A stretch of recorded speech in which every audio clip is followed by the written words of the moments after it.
In just another moment, we will be recording and we will be ready. Okay, you're live on YouTube. We are. Okay, perfect. Very good. It's a lot quicker to record it that way. I don't have to download and then upload. Oh, interesting. Okay. Okay, welcome and good evening. Thank you, Fran, and thank you. Leib Moshe is going to be here in a moment, and all of you who are watching the recording and all of you who are going to be joining soon. It is a great honor and privilege to invite you here this evening as we explore one of my mother's favorite subjects, and now it's probably her most favorite subject, Techiyas HaMesim, the resurrection of the dead. I want to first of all take a moment to thank the course sponsors who allowed today's course to happen. They should have a lot of hatzlacha with their parnasa, a lot of hatzlacha with their families, a lot of hatzlacha with all of their pursuits, and let us say l'chaim. Chaim. Also, also would like to share that today is a little bit different than usual. It's my first class I'm giving that I'm not able to see my mother's face on the screen, which is different. It's hard, but there's also a certain comfort that I know I'm doing something that's making her proud. And I know she hears, I know she's here with us. So hello, mommy. Welcome and hello, Leib Moshe, because this is the first time I'm giving a class which is officially a 60-minute class. So I've never done this before. I'm gonna try and get this out in the 60 minutes. Since there's only a few of us online so far, we're gonna start with our regular tradition. Leib Moshe, you're seasoned at this, so we can start with you. Leib Moshe, what is something that you are grateful for today? What is something I am grateful for today? Let me see. Okay. Let's go upstairs.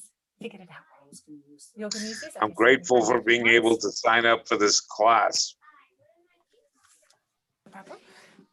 I'll run them down and come back up. Very nice, Leib Moshe, and I hope that you remain grateful as we go through the lessons. Fran, what are you grateful for this evening?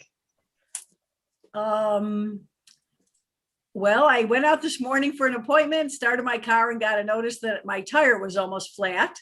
And I'm very grateful because I just came back from a trip where I drove to California and home last week, and this could have happened on the road. So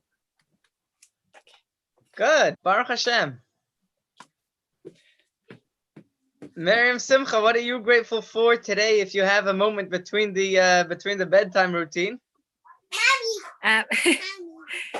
What am I grateful for today? That Baruch Hashem, I actually made it. Akiva is going to camp tomorrow, and we're still fine-tuning the packing, and it's a happening house, but I'm here for whatever I can get. Beautiful. Thank you for joining. Okay. And Rabbi Shalom, what are you grateful for this evening? I'm grateful to be able to be at a shir in honor of my mother with my brother and some other people that have joined for my email with Francie. And I'm grateful that Baruch Hashem, it's a nice sunny day over here. Good, enjoy it. By us, it's already turning night. Okay. So today is a course, and you probably guessed it. It is all about the resurrection of the dead. We're going to learn about the meaning, the purpose, and the process. And before we get in, I'd like to start with story. So today's story is going to start, and before we get into there, just a few housekeeping things. If you have some background noise, please mute yourself. If you'd like to ask any questions at any time, either you can put them in the chat box or unmute yourself and jump in. We like the interaction here. And if you can have your video screens on, that helps it become more interactive for the others who are watching. They get to see real live people behind the screens. And it adds to the feeling of the kind of like a classroom, and it works really nicely. So the story takes us to two tailors who are speaking to each other. And one of them says, I'm really looking forward to the time of Techiyas HaMesim, the resurrection of the dead, because when everyone's going to be alive again, I mean, you can imagine there's going to be so many more customers. His friend says, yeah, but there's also going to be a lot more tailors. His friend says, they don't know the styles. So let's get into tonight's course, into tonight's lesson. Tonight we are discussing a major idea in Yiddishkeit. It is one of the central foundations, and that's what we're going to start with. And the interesting thing is that it's not so well studied by everyone. There are many theories that I could think of as to why. Some people might think it's not relevant. Some people might be a little spooked out about it. But it is a very central theme in Yiddishkeit, one that is under-discussed. So we're going to take a deep dive in starting tonight and following the next 2 weeks to discuss this idea and make it more tangible, to understand more about it, to have a better clarity on it, and most importantly, to be inspired by it. So it is a core foundational belief. May I ask you a question? Is resurrection premised on the coming of Mashiach? Great question. And the answer is yes. The resurrection of the dead is going to happen at some stage after the Mashiach comes and ushers in the Messianic era. We'll get more into that, I believe, next week. So the Tchias HaMesim is a core foundational belief. And it's not just a central belief in Yiddishkeit, an important belief in Yiddishkeit, but it's a foundational belief in Yiddishkeit, as the Rambam writes. And I'm using the word foundational because a foundation is what the entire building is supported by. You take away the foundations, you're missing the entire building. So let's look at the text number 2. If you got the email, it should have a link to the textbook in case your textbook didn't come yet. And, maybe I should try and put that up on, give me just a moment. Let me see if I can share that.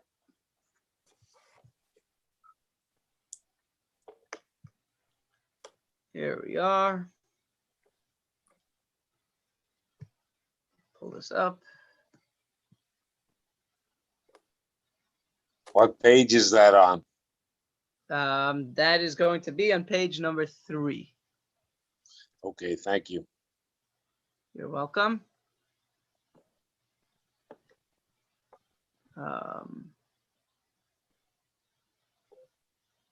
Where are we?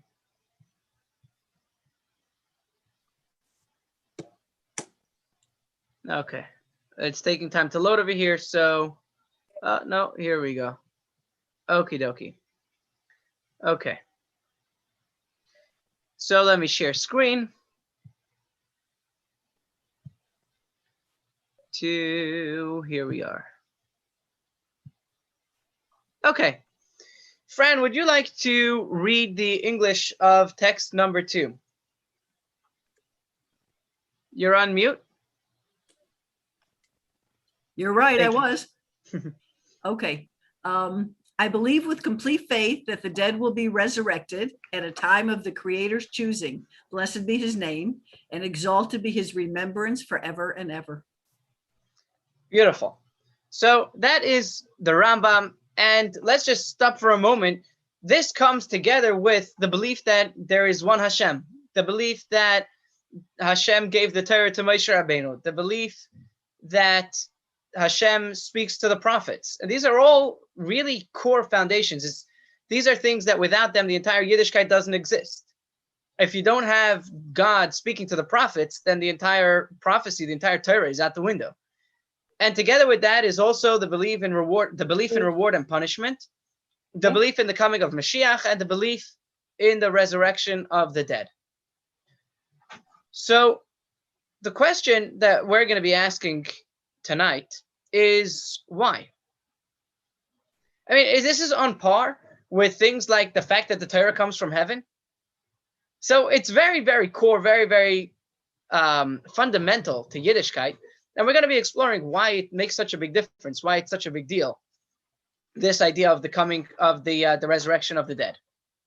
And the Mishnah in Sanhedrin says, Kol Yisrael yesh lem chelek le'olam haba. Every single Yid has a portion in Olam Haba. And there are 3 exceptions over there, but it's saying that every single Jew is going to come to Olam Haba and to Tchias HaMesim. So this is going to be our opening question for tonight. Why is it such a big deal, and why is it so important? And most importantly, why is it central to Yiddishkeit? So what we're going to discuss tonight, to get back to that, we're going to circle back at the end of the class, but we're going to explore, first of all, the origins of Tchias HaMesim. What are the sources? Number two, we're going to discuss two opinions about the role of Tchias HaMesim and our ultimate destiny as human beings. And then we're going to ultimately get to today the purpose of Tchias HaMesim. So the source, the origins, is something that's been spoken about throughout the ages. All of the Yidden, all of the rabbis have been speaking about it. And the classic text where we go to is the Gemara in Masechta Sanhedrin, Daf Tzaddik Amud Aleph 90a in the Talmud, where there are discussions of, what proofs can we see in the Torah for the resurrection of the dead. It's not spelled out clearly. It's something that was taken for granted, but there are some hints to it in the Torah as well. So we're not going to go through them all in interest of time, but there are, I think, 7 answers over there at least, if not more. Some of them are that Hashem tells the Jewish people, Moshe Rabbeinu is about to bring the Yidden into Eretz Yisrael, about to bring the Jewish people into Eretz Yisrael. And Hashem says, because I have to fulfill my promise to Abraham, Isaac, and Jacob, that I will give them the land. So the question is, why doesn't Hashem say that Hashem promised Abraham, Isaac, and Jacob that he will give his children, his descendants, the land? It says that they will inherit the land. So from here we see that they're going to become alive again, and they themselves will inherit the land. One of the other answers is that in the laws of Truma, that you have to take your tithes, you have to take the first part of your bread and the first part of your grain, and you have to give it to a Kohen, a priest. In many areas in the Torah, it says when you have to give the Kohanic gifts, the priestly gifts to the Kohen, it says either the children of Aaron or Aaron and his sons. And over here, the pasuk tells us that you have to take the Truma, you have to take these gifts and give them to Aharon HaKohen, to Aaron the high priest. Now, some of the things about which it mentions that you have to give it to him and his sons are sacrifices which were brought also in the desert. The truma that comes from grains, which it says you have to give to Aaron himself, only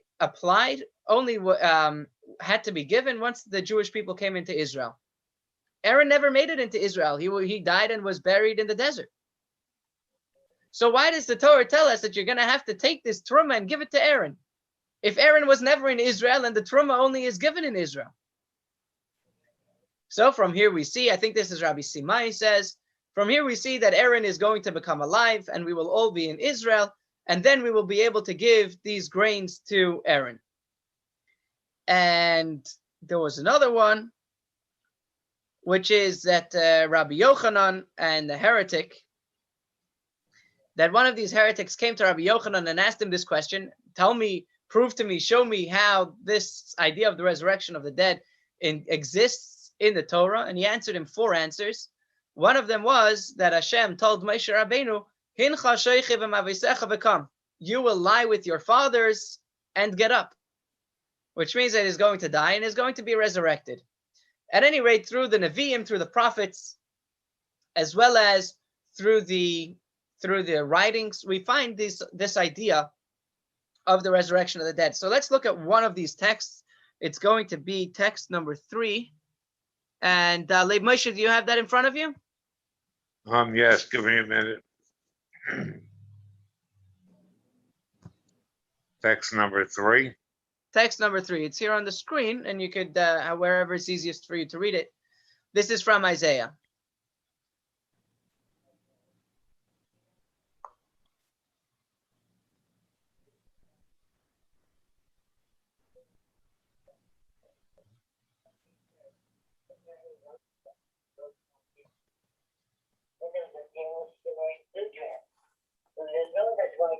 On page number 5, you see that? Yes, I have it now. Thank you for your patience. You want me to read this? Please. May your dead live. My corpses shall rise, awaken and sing, and you who dwell in the dust, for a dew of lights is your dew, and to the earth you shall cast the slackers. So this is pretty clear that the corpses shall rise, awaken, and sing, you who dwell in the dust. And that's going to be from the dew of lights. And we're going to get into that next week about the dew, which is going to bring the Jewish people back to life, or also certain, many non-Jewish people also. I'm not sure if we're going to get into that part of it. And the earth is going to cast out all of the slackers, which means it's going to spit out all of the dead people. The So- dead people are the slackers.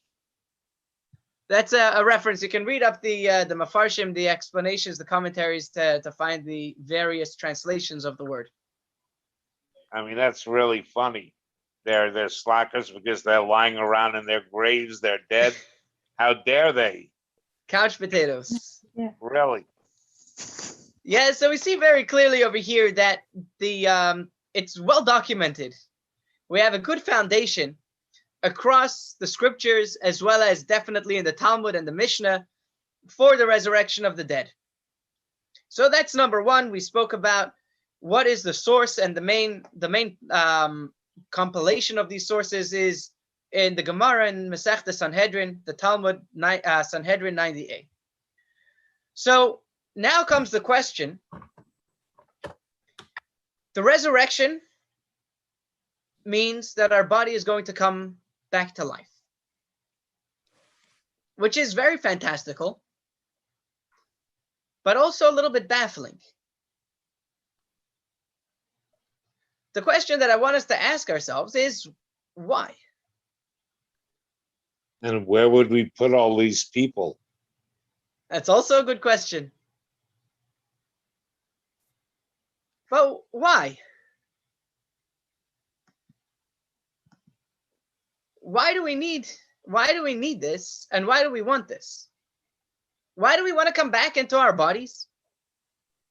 Why are we schlepping our soul back into our body?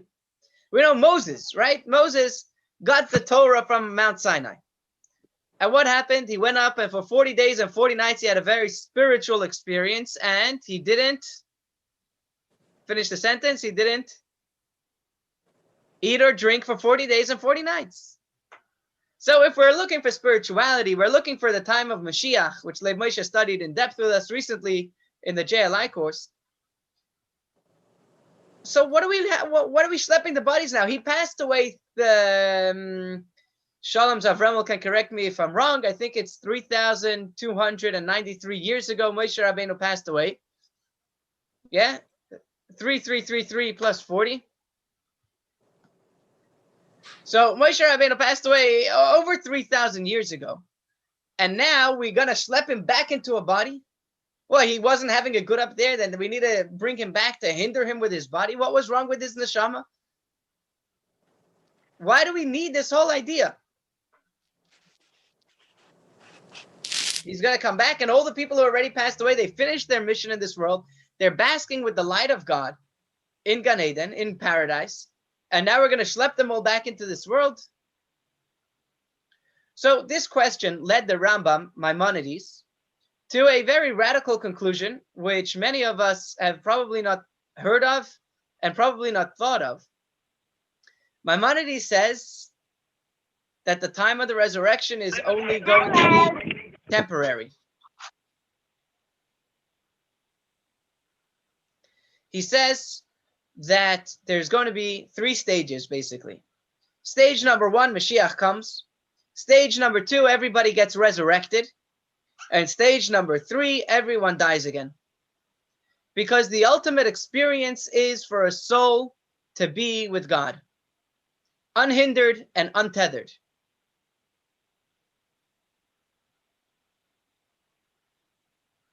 That's what the Rambam says.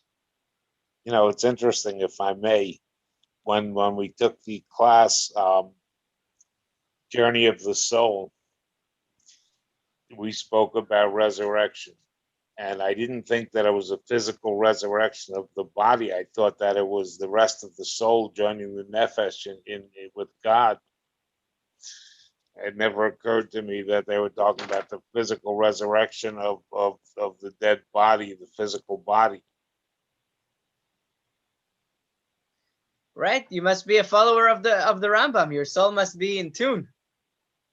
with the Rambam, but we're going to get to a second opinion soon. We're first going to flesh out the Rambam a little bit more.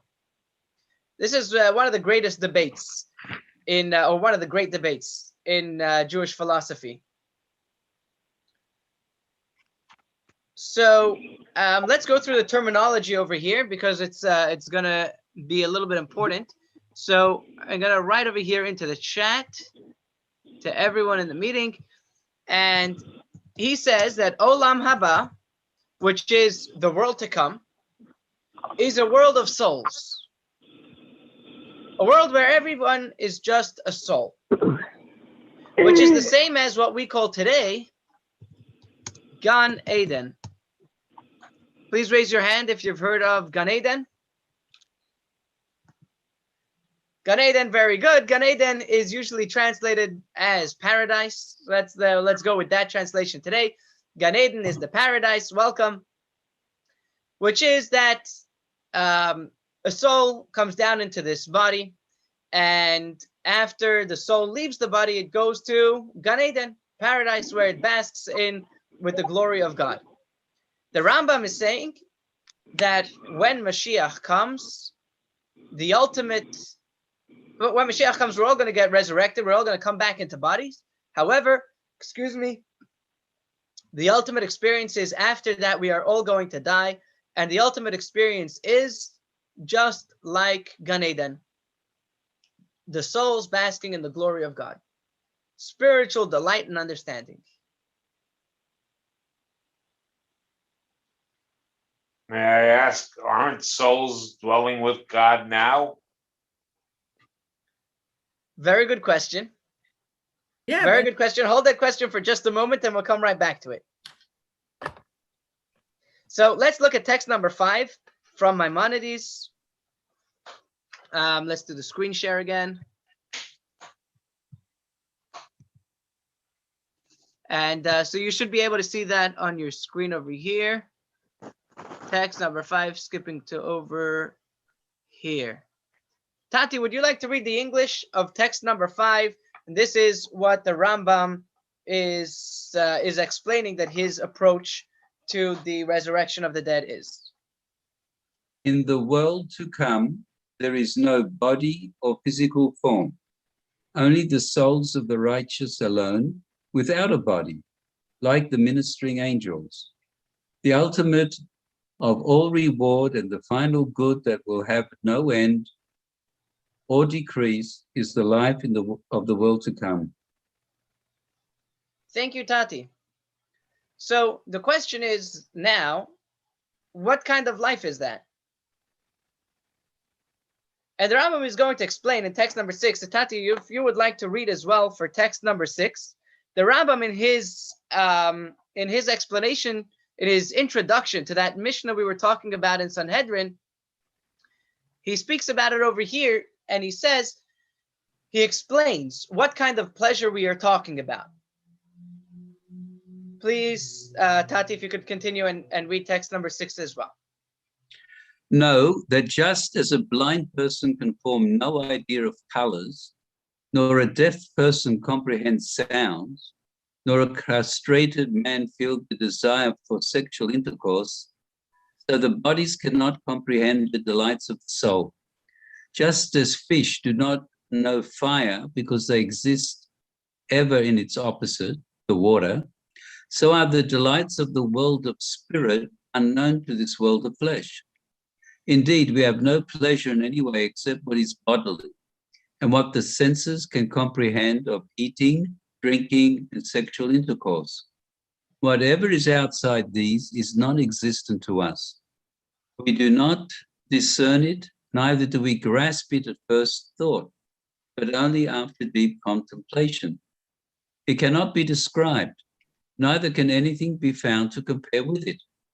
It is as the prophet exclaimed when admiring its great glories, "How great is your goodness that you have laid away for those who fear you, that you have worked for those who take refuge in you." Thank you, Tati. So the Rambam says, well, actually, we have no idea what it's going to be like, and we can't have any idea what it's going to be like because we're not there. We have a body. And as a body, we cannot understand pure spiritual delight.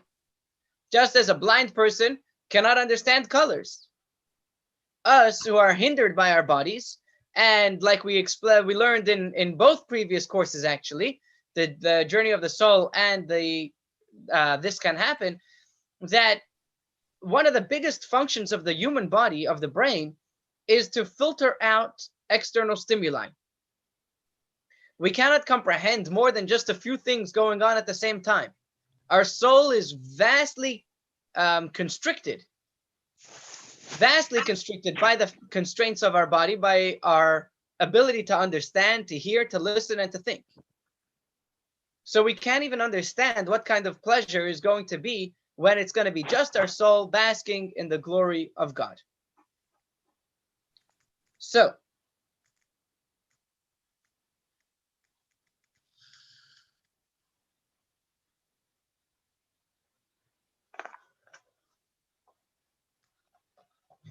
let's read also number text 7a. I'll just read it quickly. To summarize this, Maimonides in Perush HaMishnayos says, the resurrection of the dead is a fundamental principle transmitted to us by Moses, our teacher. However, bear in mind that all people must eventually die, dissolving and returning to the matter from which they were formed. And that summarizes his idea, his explanation. So Leib Moshe started asking this question, and I want us all to have this question based on the Rambam's explanation of the resurrection of the dead. And if you didn't think about this question, once you hear it, it's going to hit you like a ton of bricks. And the question is,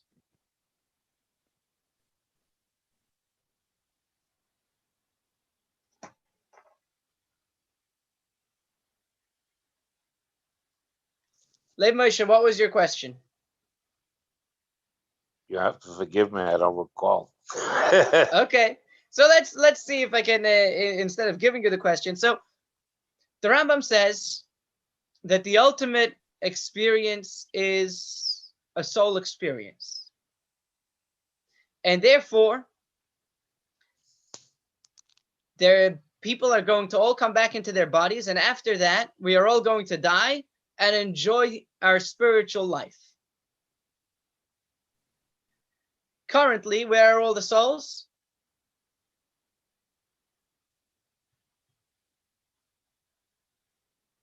That was my question. That was your question. Yes. All of the souls now are in Gan Eden, which the Rambam says is the same as Olam Haba. The paradise that the souls are in now is the same experience that is going to be after the resurrection of the dead. If so, what is the mighty question?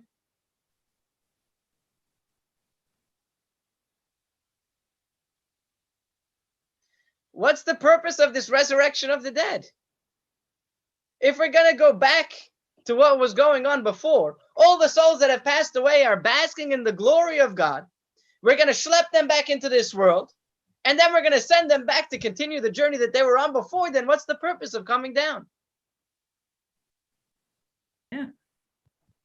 What do we need it for? And to make that this is one of the core fundamental foundations of Yiddishkeit, it seems a little strange.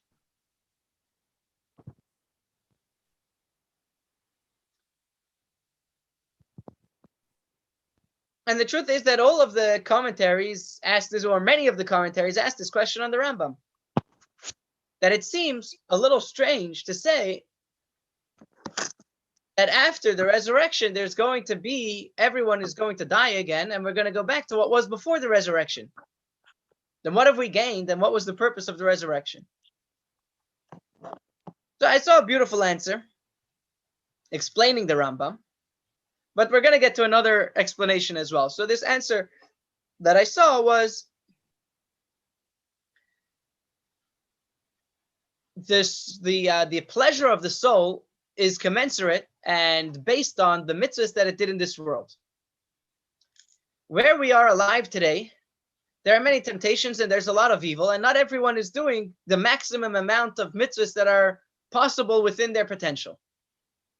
Therefore, after Mashiach comes, when there's no more evil, there's no more temptations, we all come back down into this world to get like a turbocharge of mitzvahs in order that when we die again, we'll be able to experience a much greater level of spiritual delight. That's one answer. It's a very nice answer, but still it leaves us wanting. It leaves us lacking. And this question, this issue, is what caused the Ramban Nachmanides, who was Rabbi Moshe ben Nachman, another great medieval scholar, to come up with a completely opposing opinion, a completely opposite opinion. So usually the halacha, usually the law and the conclusion goes according to the Rambam, according to Maimonides, Rabbi Moshe ben Maimon. However, in this case, it's a little bit different. And let's first explore Nachmanides' opinion. Nachmanides' opinion, his opposite approach is that we have our world now, after which is going to come the, when souls pass away, they go to Olam Haba, which is what we said before, or Gan Eden. After that, Mashiach is going to come. And after Mashiach comes is the Techiyat HaMeitim, the resurrection of the dead, that all of the people who lived will come back alive again. And that is the end game. That's where it ends. It ends with us being alive forever and never dying. Nothing else happens after that. The ultimate destination of the human being is to live forever.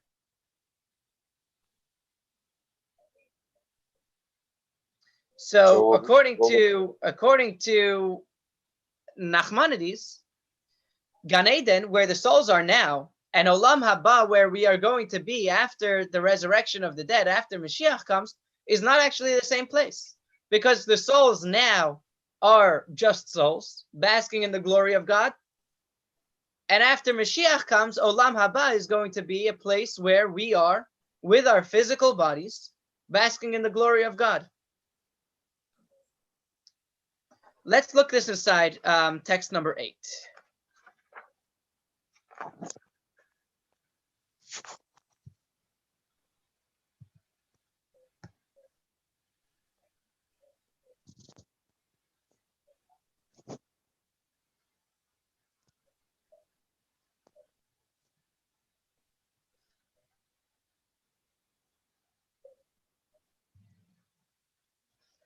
George, are you happy to read this for us?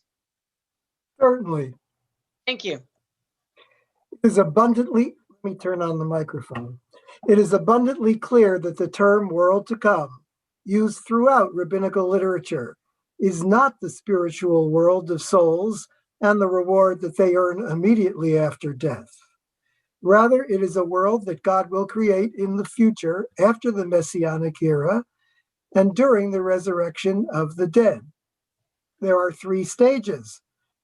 1, the reward for the soul and the world of souls is called, in the language of our sages, Gan Eden, and at times it is also called Aliyah, on high, or the heavenly yeshiva. 2, thereafter, Mashiach will come, and thus begins the phase of the world to come, Olam Haba. 3, the climax of that will be a day of judgment and the resurrection of the dead, which is the reward bestowed upon body and soul. This final stage is the ultimate goal and hope of every believing Jew. It is the world to come, a world where body and soul will both return. The soul will climb to great heights in spiritual perception and delight, and both will endure forever. Thank you, George. So we now have these 2 diametrically opposing ideas. We have the Rambam, Maimonides, who says that the end game is spirituality, a soul without a body. And we have Nachmanides, who says that the end game is a soul in a body. So the question is, who is right? The answer is that the consensus of the majority of the rabbis, especially in Kabbalah, the Kabbalists, is that Nachmanides is correct. That indeed, after Mashiach comes, there is going to be a resurrection of everyone who has passed away is going to come back into their body. And that is going to be the end game. Souls in bodies. So now we're back to square one, where we started off the class today. You see, it seems that the Rambam, Maimonides, has a more spiritual idea of the Messianic era. And according to Nachmanides, it seems to be a bit of a downgrade from where the souls are now. The souls now are living it up in Gan Eden, just a soul basking in the glory of God. And now we're going to schlep them back here into this world to be inhibited by the body, with all of the constraints of the body. Yeah, what if they were sick? That's a very good question. The answer to that we're going to get into, but the short answer is that all the ailments are going to be healed. Will you return with all the memories of your life? That's a good question. I don't know that one. Let's write it down and let's see if we come across it. I think we may.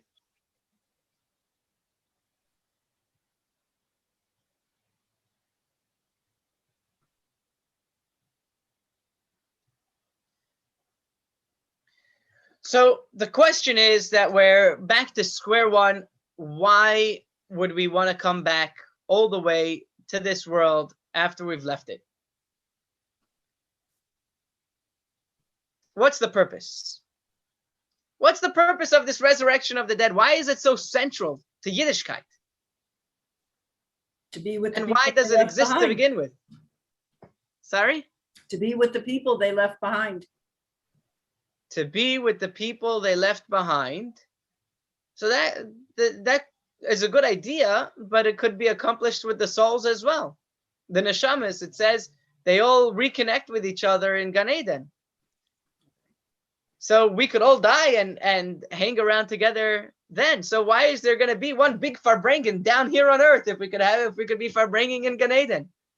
It seems like there's an opportunity for purification of the soul, to do more mitzvahs and to earn that greater closeness to Hashem when you're in Gan Eden.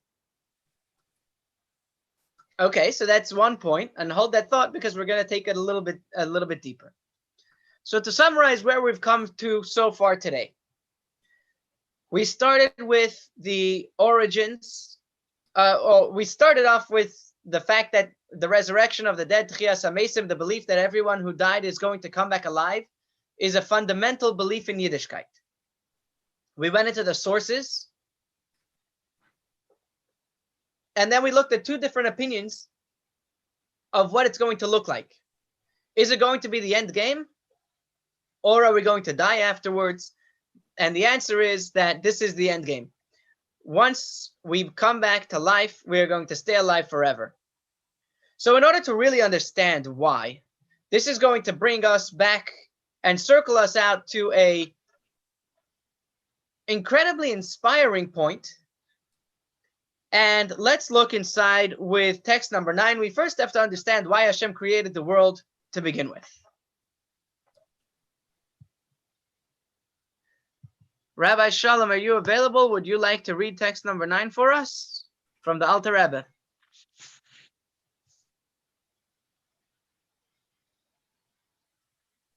Okay, friend, would you be able to read text number 9 for us? Okay.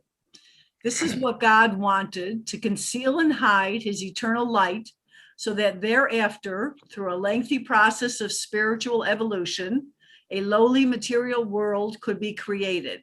God wished that humans should work to make a home for him in that world, to transform darkness into light and realize the abundance of light that comes specifically from a place of darkness. Thank you. And I think it continues on the next page. What then, you may ask, is the purpose of the superior light that comes from darkness? This answer is, so is what God wished, and it transcends all reason.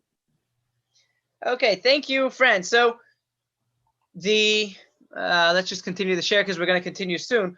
So the purpose of why Hashem created the world is that we should take this world, which is a dark world, and make it into a bright world. Why? I don't know. I like ice cream. Why do I like ice cream? Because I just do. Hashem, that's what Hashem wanted, because that's just what he wanted. And every time we do a mitzvah, it makes that happen. And we're going to see over here from the Lubavitcher Rebbe, he's going to explain that right now. Tati, would you like to read this text number 10a?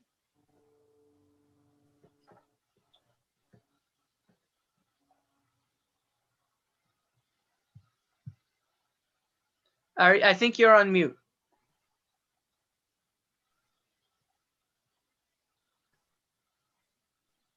Thank you. The reason for creation in general, and humans in particular, is because God wanted a home specifically in this lowly world. Low, not in terms of space, as there is no high or low before Hashem, rather low in stature. The idea is that this lowly material world be subsumed in the godly reality.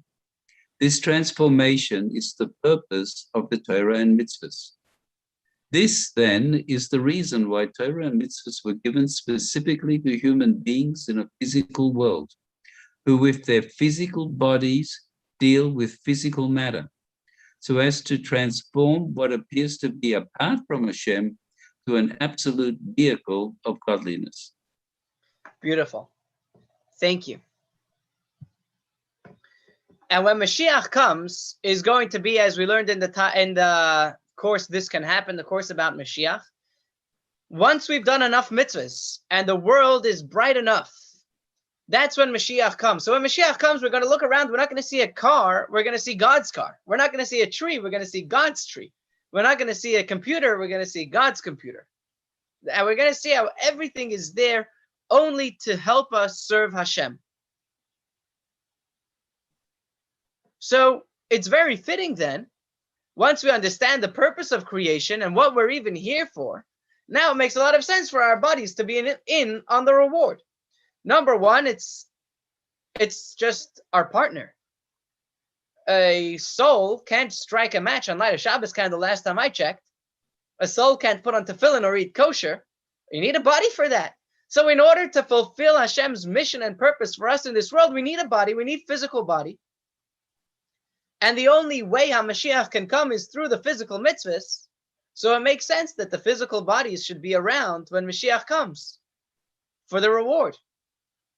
But we're going to take that a little bit more deep as well, which is that when Mashiach comes, all evil, all negativity is going to be erased, is going to be gone and eradicated. And at that time, the body itself will shine as well.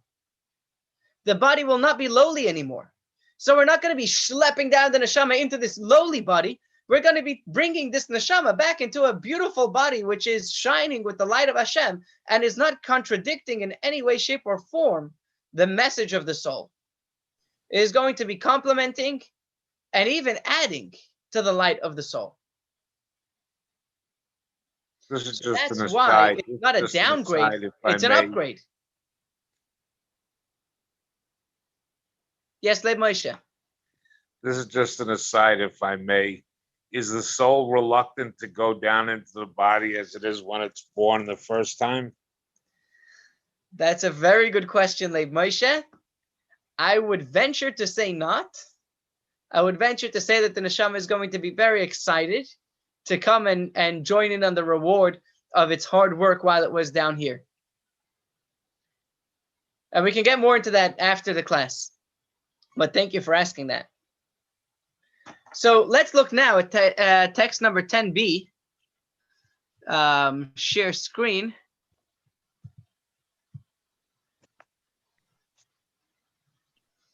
Rabbi Shalom, are you available to read this for us? It should be on your screen. Okay. Um, If where you are want we? to make it bigger, you can just drag it, like pinch it with your fingers, and it should get bigger. So the entirety of creation is advancing up the ladder of perfection and gradually becoming more refined.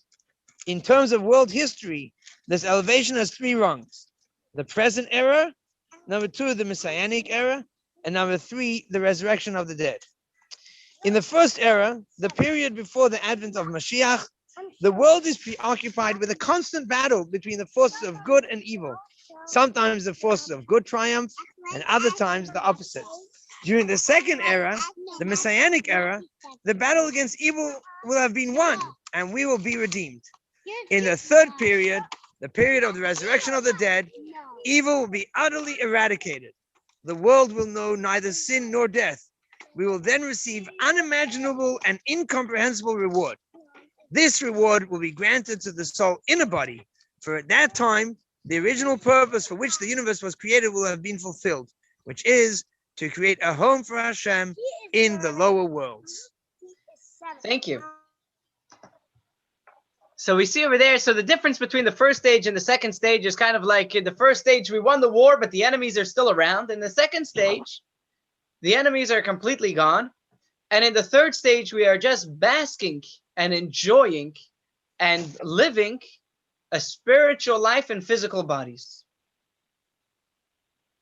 That's the concept of Mashiach. The entire concept of Mashiach is that physical items, the entire world around us, will be elevated to such a degree that it no longer opposes the idea that Hashem exists, right? The difference, the major difference between our life now and when Mashiach comes is that when we wake up now, we wake up in the morning and we think about our coffee and our breakfast and our gym that we are going to, or the scales that we're stepping on. When Mashiach comes, we're going to wake up in the morning, we're going to be thinking about Modeh Ani, we're going to be thinking about which mitzvahs can I do now and what can I do for Hashem. And nothing says that better than Techiyas HaMesim, resurrection of the dead. Souls coming back into their bodies. That is the ultimate conclusion, that physicality can shine and that physicality is beautiful. And that's why it's such a fundamental core, because it teaches us what the entire concept of Mashiach is about. The entire concept of Mashiach is about making physicality shine bright. So here comes the bottom line that we want to take away from today. So we started with a question, which is, what's the purpose of Techiyas HaMesim? Why would we even want to come down in a body? And the answer that we came to is that by the time Mashiach comes, we have worked so hard to refine our bodies and to refine the world that there's nothing lacking, there's nothing negative about our body. Our body can help us in our journey getting closer to Hashem. And that is why we want to be in a body forever. And that's why our body is going to help us when Mashiach comes. So the bottom line, the question, the bottom line that I want to take home from this today is how we're living our lives now. And this really influences the entire view of Yiddishkeit. See, there are two opposing views of the world. The hedonistic approach and the ascetic or divine approach, which are very different approaches, but really based on the same thing, the same premise. The premise is that the world is messed up, the world is evil, and you can't be involved in the world and in spiritual pleasures. So the hedonist says, well, the world is full of evil and temptations, and why do I care about spirituality? Let me just get involved, enjoy life as I see it, and not worry about anything else. The completely other approach, which is many other religions, believe that if you want to be holy, you have to be completely divested and removed from this world.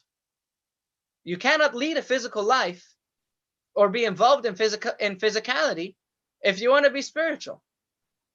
So whether we're looking at it at the Eastern religions or the Western religions, the theme is overarching theme is that the world is a bad place and physicality and spirituality cannot merge.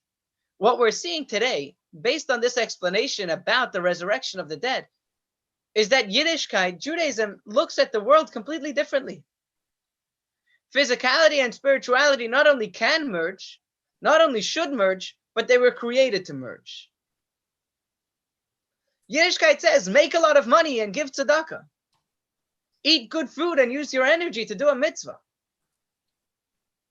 Buy a fancy car and drive people around to places where they can't get to on their own.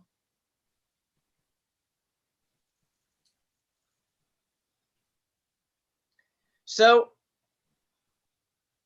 and one more thing also, you eat good food, go to a restaurant, eat good steaks, and use your energy to learn Torah. So the soul comes back to the body because there's no better place for a soul to be than a holy, refined body. So now we know why it's a foundation of Yiddishkeit, because this is really affecting how the entire Yiddishkeit views the world. That physicality and spirituality are not two separate things that cannot exist together.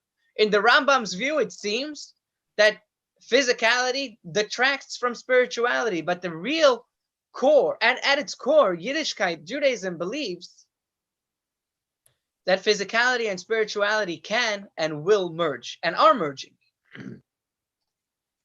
But the end will still result in a person's death, and that soul will still go to Gan Eden. What happens to the returned bodies and the souls and the bodies? I mean, they have to have a life expectancy. You're not saying that they live forever, are you? Good question, Leib Moshe.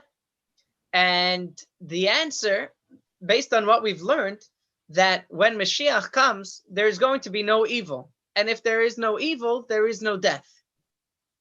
Death is something that was added to the world. The world was created with no death. We were supposed to live forever to begin with. When we sinned, death was introduced into the world together with negativity, because negativity cannot last forever. And once we identify ourselves with sin, we cannot live forever either. As soon as we are rid of sin, rid of negativity, rid of evil, we will have ridden ourselves of the cause for death, and there will be no death whatsoever. So, Leib Moshe, the answer to your question is yes, we will live indeed forever. And in that case, there'll be two levels of people. There'll be the people who have died and come back resurrected and are immortal. And you'll have the people who've never died who will be subject to death. So you'll have two different classes of people in the world. That's a very good observation and a very good question. There is much to talk about that. We'll get back to that in either next week or the week after. Will we have to die before Mashiach comes? But thank you for bringing that up. That's a great observation. Shows that you've been paying a lot of attention. So, if there's one message that we're taking from today, it would be make the world shine. So to summarize what we did today, where we've come, and what we want to walk away with, we started that the resurrection of the dead is a core foundational Jewish belief. It is well sourced in the scriptures. There are two opinions about what that looks like, what the resurrection looks like. Is it that we will all die afterwards? That was Maimonides. We came to a conclusion that the truth is that we will live forever. Nothing else happens after the resurrection of the dead. We live forever, like Nachmanides said. And we asked, why would we want to live forever?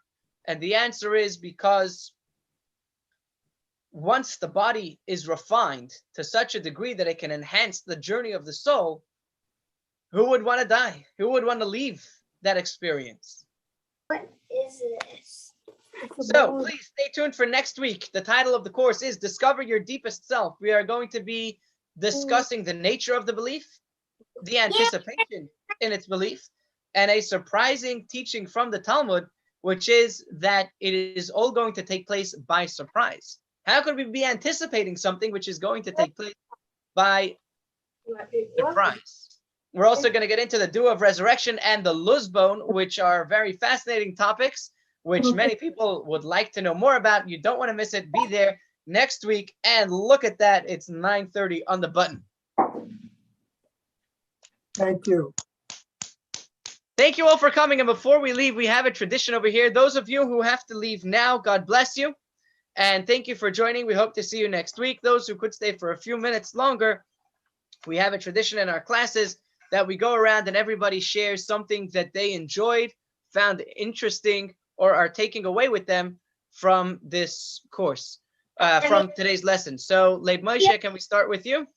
Certainly. To me, this was an earth-shattering course. It completely changed my concept of the meaning of the coming of the Mashiach and what its importance is in Yiddishkeit. And just really a profoundly changed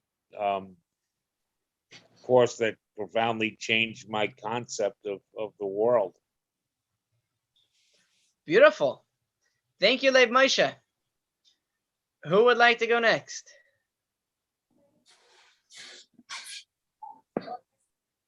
Fran? Just a lot to think about. You give me a lot of ideas. Good. Tati? What are you taking away from today's lesson? I'm very impressed with everybody's very deep questions. And we're looking all forward to the answers. But what we were describing about the soul and the body and the ultimate, it is also that in the process of creation, the ones that are lowest actually have the highest source. So the example being when the apple falls from the tree, the higher up it is, the further down it falls, further away.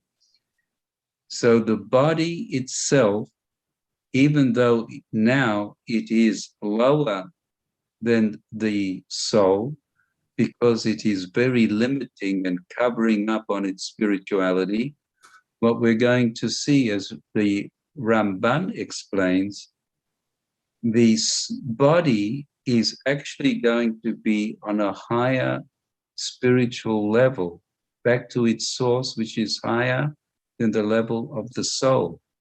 So the anticipation of the soul is not only to be together with its partner that worked in this world, but it's also going to gain much more from the revelations and the spiritual light that the body is going to send to the soul.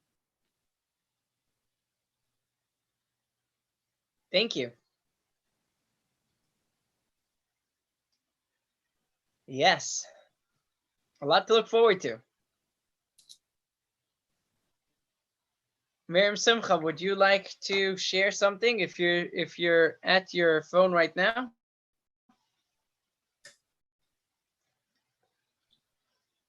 Anyone else? I can't see anyone else's faces. I see you unmuted yourself. Please go ahead. Yes, sorry, my camera isn't working. I don't know why. Yeah, a very, very deep, and I think the pointer that Are you able to speak a little bit louder or closer to the microphone? Sure, is that better? Yeah. Okay. You mentioned the concept that the body is going to be spiritual, that everything that we're going to see the Lichtigkeit in everything. And what I take away is that if we try to have that lens now, then we can, so to speak, feel the beginnings of that energy, even in a space that is not necessarily conducive to such, but can become such. Very nice. Beautiful. Thank you. You're welcome. A gute Nacht. Gute Nacht. Thank you for joining. And I'm not sure who Q is. If you'd like to unmute and share something. Or Tolliver. Or the 631 phone number. Okay. Thank you all.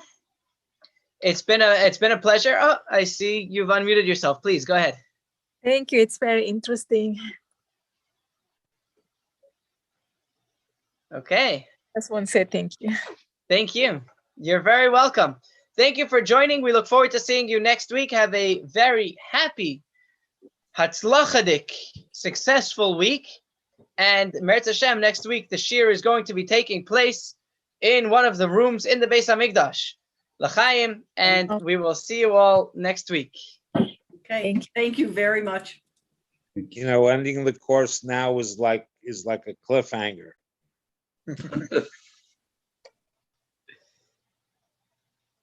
Okay.